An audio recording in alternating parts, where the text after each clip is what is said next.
Welcome to Badass Breakthrough. My name is Bridget Bennett. I am your host. I am a high conflict custody and divorce coach, fellow survivor of domestic abuse, and I am here to help you on your way. This show is for those who have found their way navigating co-parenting with a high conflict or narcissistic person, battling it out in family court, feeling like that journey is never going to end, maybe discovering that they are a product of a narcissistic family, and overall for those that are trying to rebuild their life after enduring abuse, whether it was through a relationship or marriage. You're in the right place. This show is for you. So let's get started on this journey together.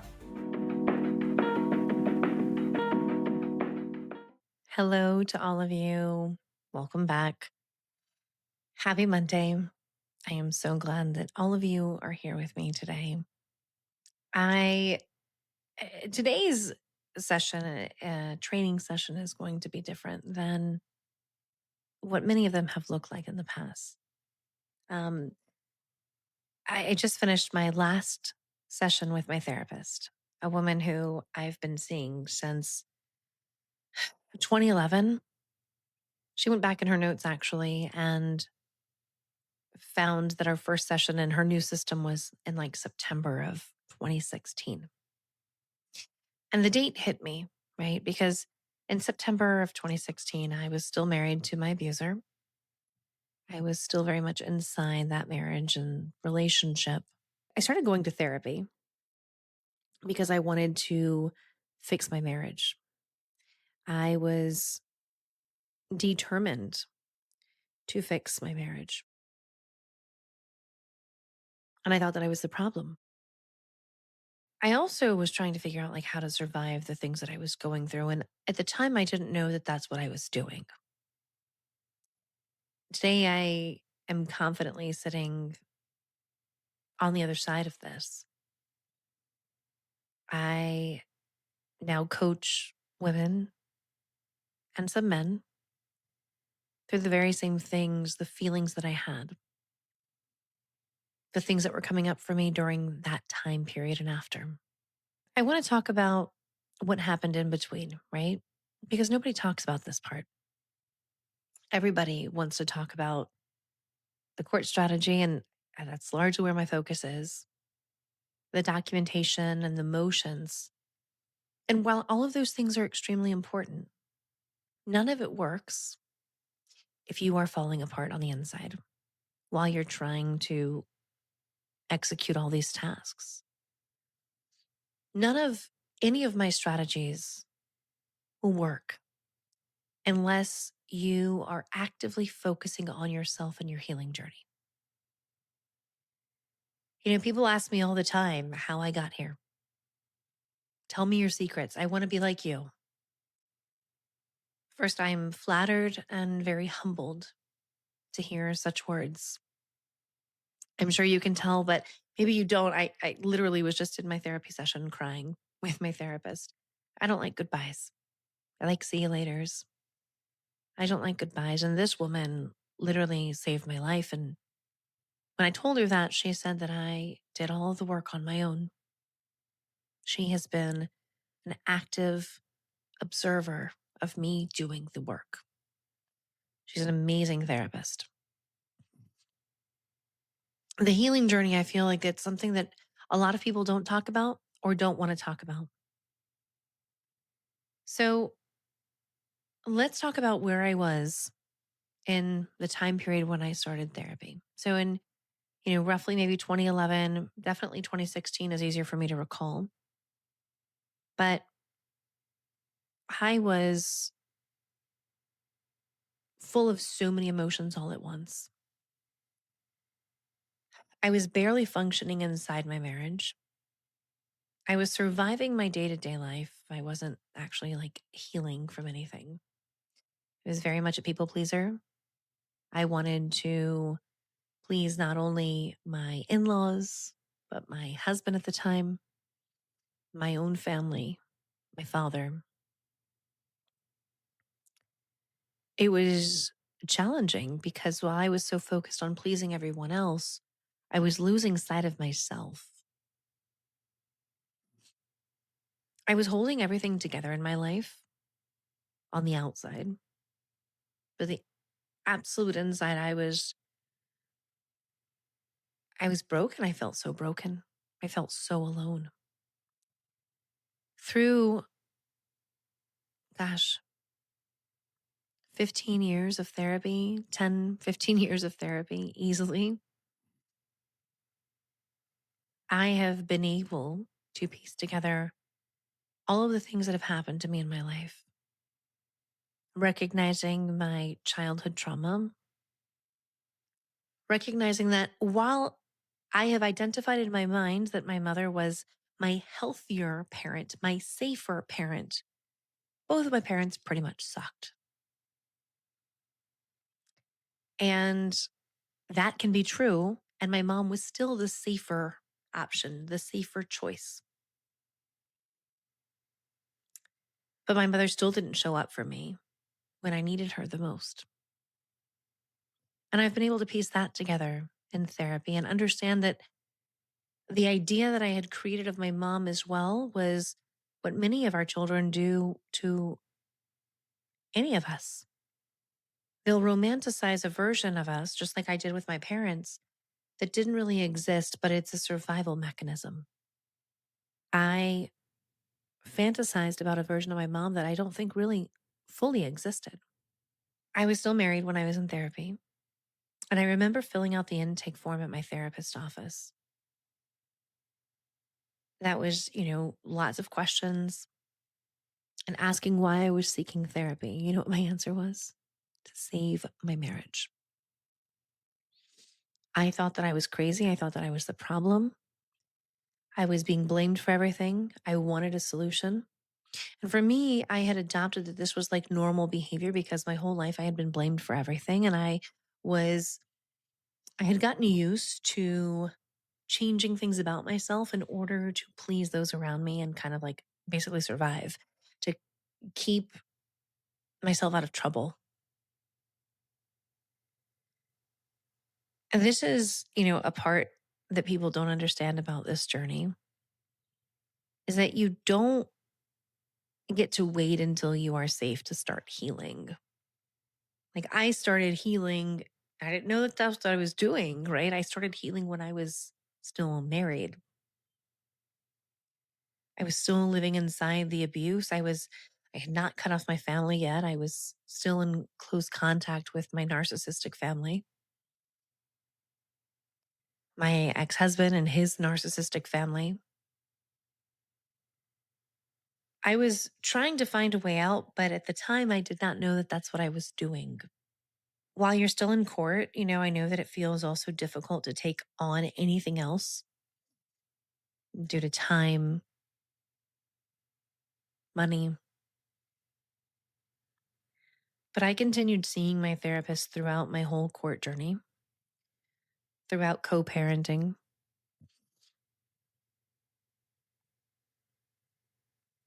I have understood that therapy was not a luxury. I went to therapy when I couldn't afford therapy. And my therapist agreed to give me like a sliding fee scale for my copay. But how many therapists do you know that do that?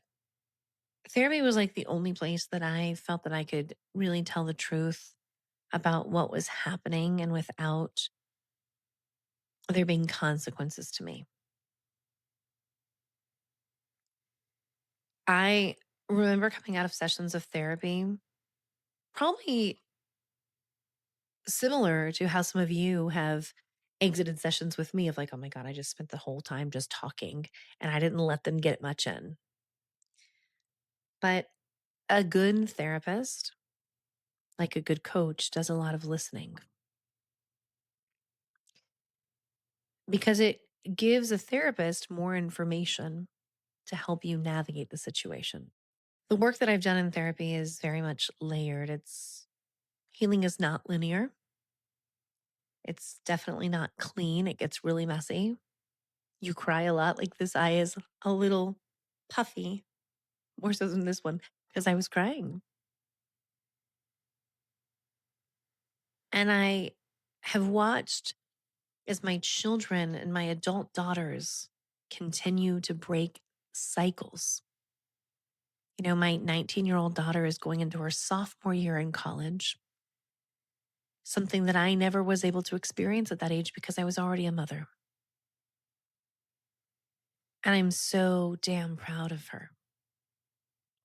Not because she's in college, but because of all of the things that she's worked on accomplishing in her life. And she, like myself, has a tremendous amount of resilience and has overcome so much. My oldest daughter is 22, lives on her own now.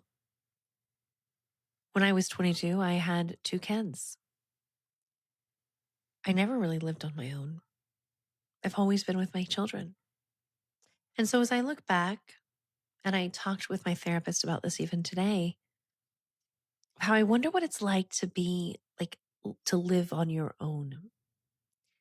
And she said, I don't know if that's really what you wanted at that age, Bridget. She's right, right? I didn't really want to be alone. I wanted to fit in. I wanted to be validated. I wanted affection and love. I had played house in my head as a child to survive being left home alone and given a long list of chores, not being able to contact my grandma or my mom, for the being left home alone often with my brothers. And we had to get all of our chores done before the time my stepmother had gotten back. I didn't have a childhood where I could really like go out and freely play often. I was literally like Cinderella. And so when I had gotten into my first marriage, right, it was like a way of me escaping. I was trying to escape this life that I had had.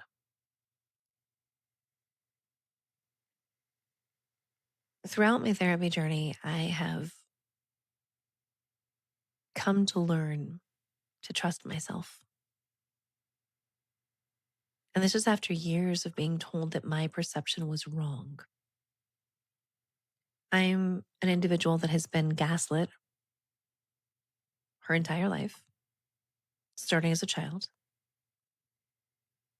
And that continued into my relationships, right? My marriages. The gaslighting that I experienced too didn't like end, obviously, as you all know, when the relationship ends, right? That's when we get into this post separation abuse period. And the abuse of that time is often more insidious than the abuse that you ever endured during the relationship. Like that amount of questioning yourself, the cognitive dissonance that happens, like that stuff, it lives inside of you as a result of these relationships. You end up second guessing everything. You know what I'm talking about. Because you, like myself, have second guessed your choices, have second guessed a message before you sent it, have second guessed a decision with the children before you make it. Your memory, your instincts, your judgment, all of it, right? You question things.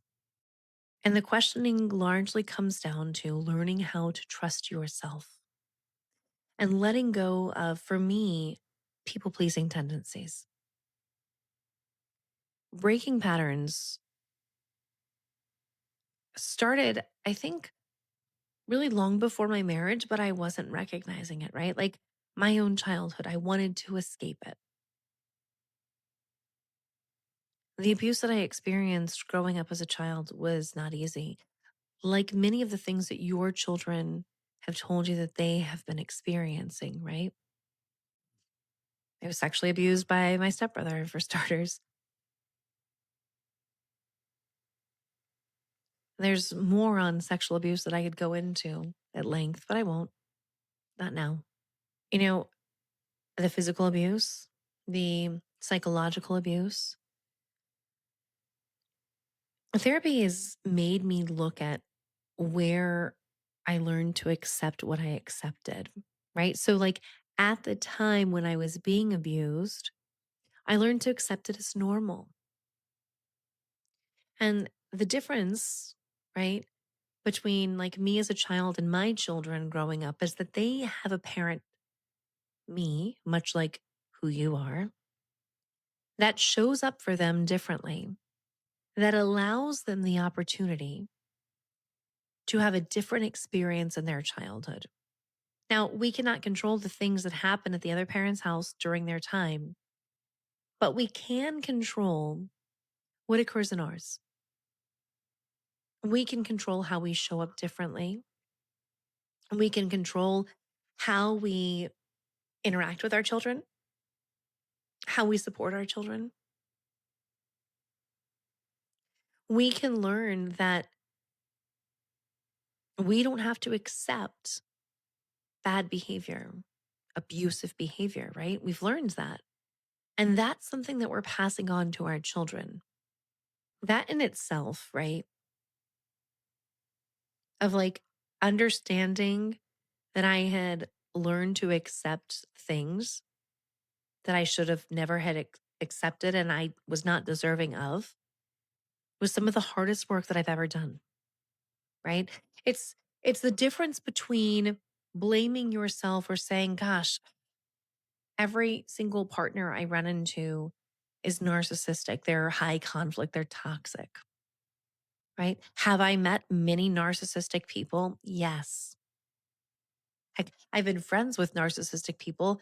I didn't recognize at the time as being that until I figured it out and then I cut them off. They were not healthy. They were toxic relationships in my life. I have been able to recognize that, and even then, right? Like, not everybody has to be good or bad. There are good people that make mistakes. There are good people that tell a lie. That doesn't mean that they're always going to be a liar, right? We've all lied. We've all told lies. That doesn't, now, is that a pattern of behavior, right? Like, is that something that people are consistently doing? Good people do not go walking around telling the world that they're good people. Pay attention to that. Good people are just innately good. Bad people, toxic people, work hard to convince others that they're good. And even like self-aware narcissist, there's many of them, but will go around trying to, say that they're using their awareness, their self-awareness for good. They're getting supply in some way. Like, be cautious. Yes, they can explain exactly how narcissists operate, etc. But that doesn't mean that they're no longer a narcissist or they're also not manipulative. They are. I firmly believe that narcissistic people are incapable of change. I have no evidence to prove me different. And I think that's why when I learned that, I was able to just start giving my ex a lot of rope, right? Both of my ex husbands, I've been able to give them rope to make mistakes and to show up and be the person that I know who they genuinely are, which is narcissistic and toxic and abusive. Now, I have learned to separate my identity from the abuse and like the court battles and all of the things that I've gone from, right? Like, that is the work that I dedicate to my life to now. This is the work that I do for all of you. And it's when I started out doing this, it was very kind of like cathartic for me. When you're in a high conflict custody battle, it like becomes all consuming. It becomes, this is all that's happening all the time. It kind of becomes who you are in that moment in time. Learning to exist as a full person outside of that battle, it took me years to do. And I didn't have someone at the time like me guiding me. I did end up finding a co parent coach who really helped me pivot and open my mind to a different way of doing things. Like, I've worked on my own healing simultaneously while I was building my case, representing myself in court, trying to be the best present parent as possible for my children. There's no book for this. There's no roadmap for this. There's no adequate training for this. You figure it out one day at a time, one therapy session at a time, one coaching session at a time. Now, what did therapy actually give me? Well, for me, what happened to me, for what I was feeling, for the patterns that I was living inside, like it gave me language. My therapist asked me today when I had believed was the first time I ever heard the word narcissism.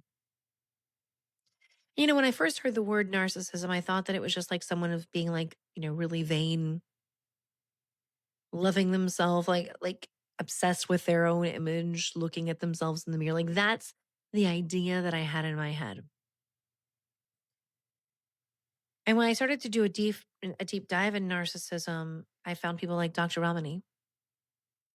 And this was before Reddit threads. And I was in, I think it was like Quora or Query, something like that. And I started reading. I got to that because I was Googling my ex-husband's behavior. That then later took me to YouTube videos of Dr. Ramani. And I started to understand narcissism. And I made the mistake that many of us make, right? You tell the narcissist that they're a narcissist and what do? Laugh in your face, spin it around, blame you, play the victim. And when you're done with that conversation, you leave it thinking, holy shit, am I the narcissist? Am I the problem? I think I am. And that's the whole intention of that conversation with them. So like you never tell someone that they're high conflict and narcissistic. You can't. You set boundaries and you walk away. If you can go no contact, you go no contact.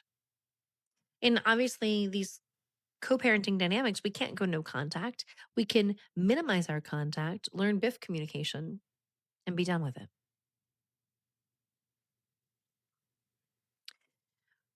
I've learned that when you can name something, it loses some of its power over you. When you can name someone's behavior and identify how that behavior is making you feel and what's the frequency of this behavior occurring, it helps to validate us and also help us feel that we're not crazy, we're not problematic. Therapy gave me a witness, right? Someone who held my story without judgment while I figured out what to do with it all. Therapy gave me my instincts back. It's helped me stop asking for permission from others to trust myself. I'm sure I've shared this with all of you before, but it wasn't until my mid 30s that I was able to identify what my favorite color was. And my favorite color was yellow. And I never knew it. And do I have everything yellow in my house? No, but it's a color that is, you'll see yellow in my background, right? On that picture that my son actually painted these for me. My oldest son, he's 14. He painted all of that for me. But yellow is a happy color. It's joy, it's warmth, it's light. And I think that's why I'm drawn to it so much. Me learning how to stop asking permission to others, just act on my own and have autonomy was everything. Therapy gave me a container for the grief that I had of leaving yet another marriage, right? Because I had been married. This was now my second marriage, leaving an abusive marriage. Even when leaving is the right thing to do, it's still a loss, right? So you're grieving the loss of the life that you thought that you were going to have. battling it out in court. Maybe some losses there. There's loss, right? There's grief, and recognizing what that grief is in our life and identifying it is half the battle. The years that you cannot get back are a loss. But I've been able to look at it in a different way, right? Through a different lens of it's all learning and growth. Everything that we have lived through, everything that we're going to continue to live through is all learning and growth. We can't get back the time that we've lost, but we can turn the things that have happened in our lives into purpose. Therapy gave me somewhere to put all of these things so that all these feelings and emotions, so that it was like not coming out sideways in my parenting to help me become a better parent, reparent myself. It's helped me improve my communication in and outside of court with my co-parent and with others in my life. And over time, it gave me the foundation that eventually became this, my coaching, this community, the work that I do with clients every single day. Instead of feeling powerless,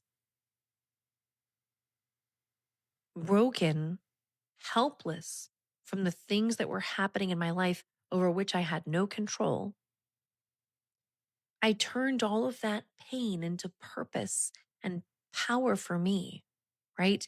Giving myself back power. I never in a million years would have thought that I would be doing this or sitting here talking with you. Now, why am I ending therapy, right? I'm moving. That part is, you know, practicality overall. But honestly, I'm ending because I've also done the work. Imagine it's the year 2026. The last time my therapist has registered that I saw her when I first started seeing her again is in 2016. That's 10 years. And before that, she was in an old system. I had started seeing her before. It had to have been easily 2011. It's a lot of therapy to heal from the things that hurt me and broke me down my whole life. It's a long time, but it's been an intricate part of how I've gotten here. I know how to use the tools that I've learned in therapy. I've learned to recognize, right? Like, it's not just all black and white. There's so many shades of gray. There can be good people that make stupid mistakes.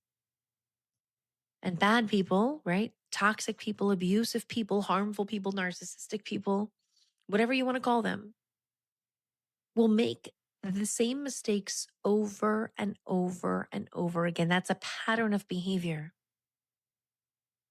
That's why we document, right? In this co-parenting journey. And my therapist going back through her notes.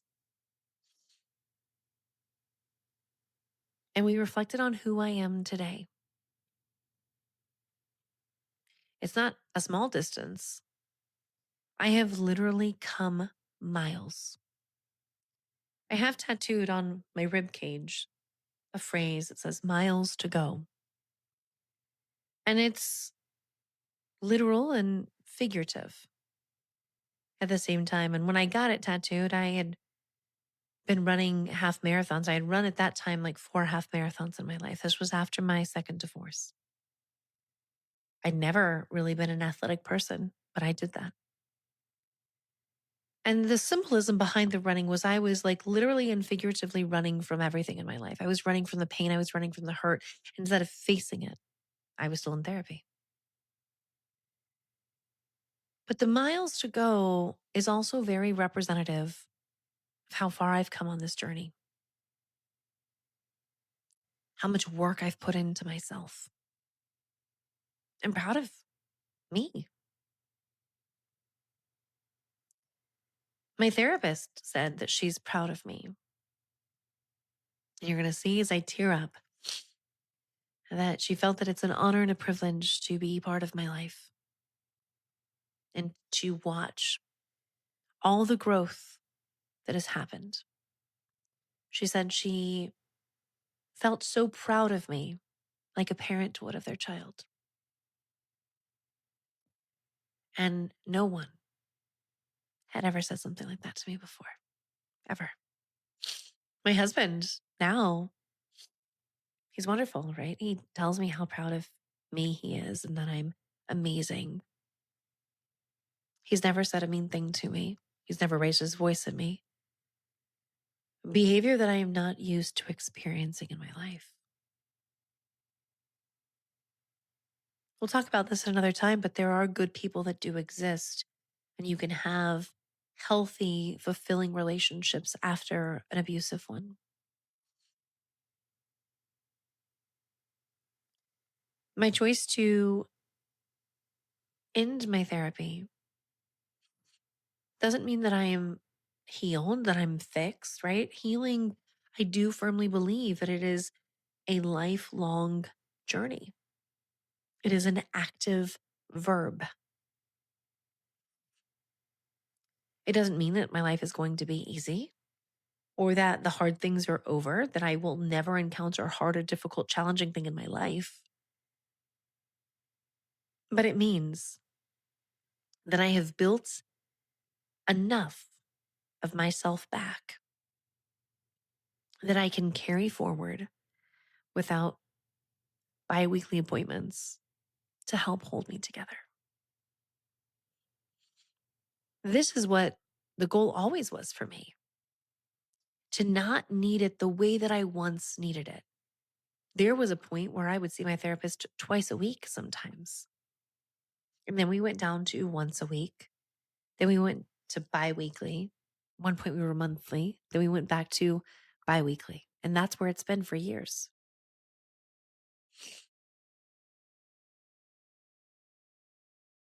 This is what I want you to hear. I know that you're still in the middle of so many things right now. The court battle, the co-parenting disaster nightmare that it is. Still trying to figure out how to breathe. I want you to understand that getting support, like being a part of this community, is not a weakness. Getting support from a therapist is not a weakness. It is strategy. It is smart. It is strength. It is power.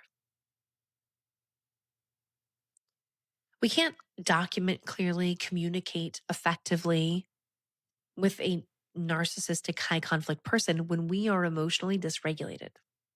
It's not possible. I see many of you, right, in messages where you're dysregulated. Even messages to me, you're dysregulated at the time. I can tell.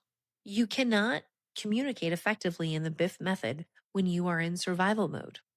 And there's people, that have met me before in my life on this journey, and they will tell you that I was a hot mess.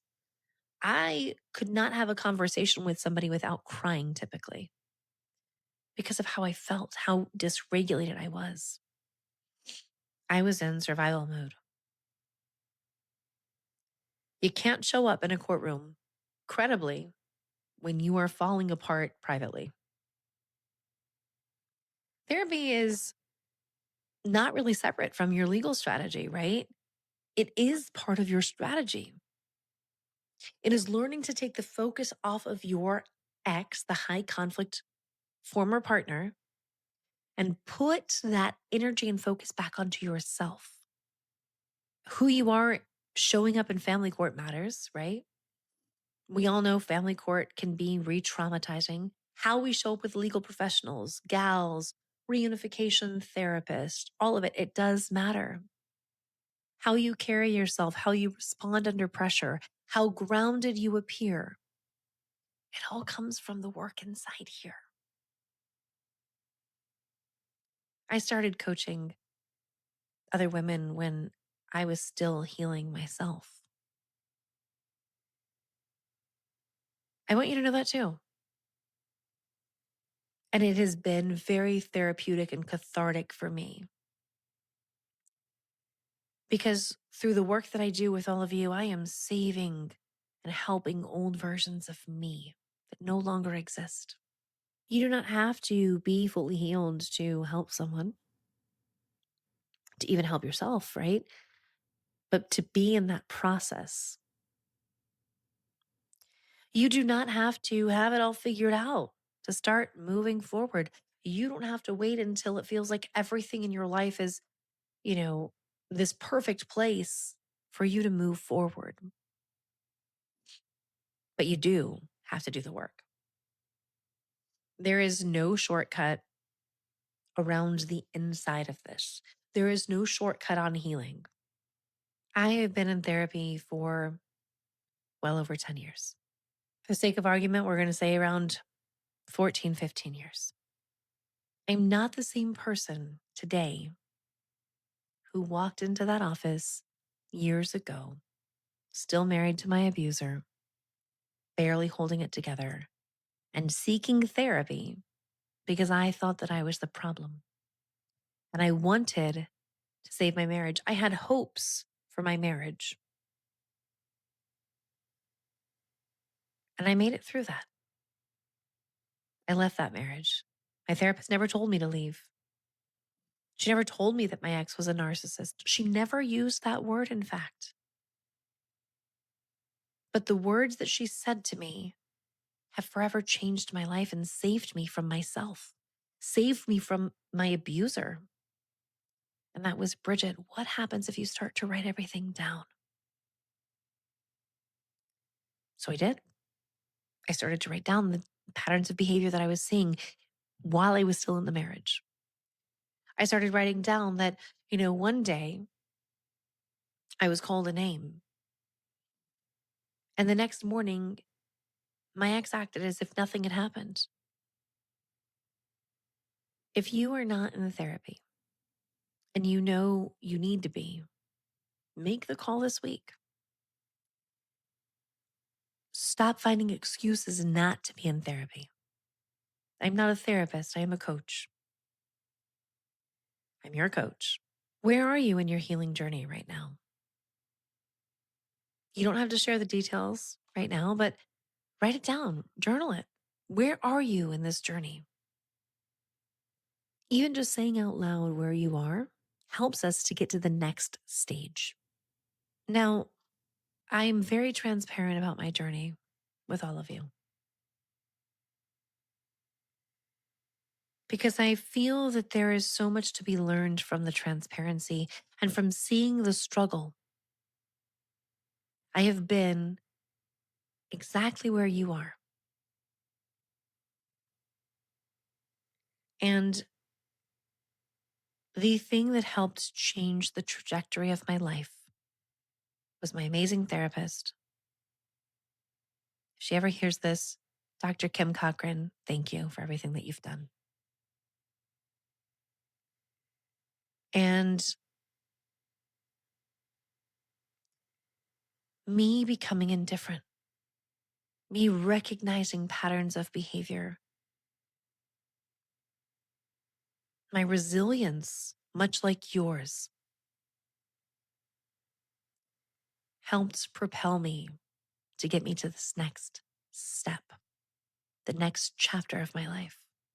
So, what does the next chapter of my life contain? Well, I am happily married to my husband.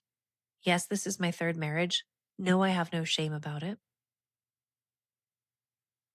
We're getting ready to move. It's exciting. I'll share details in the future.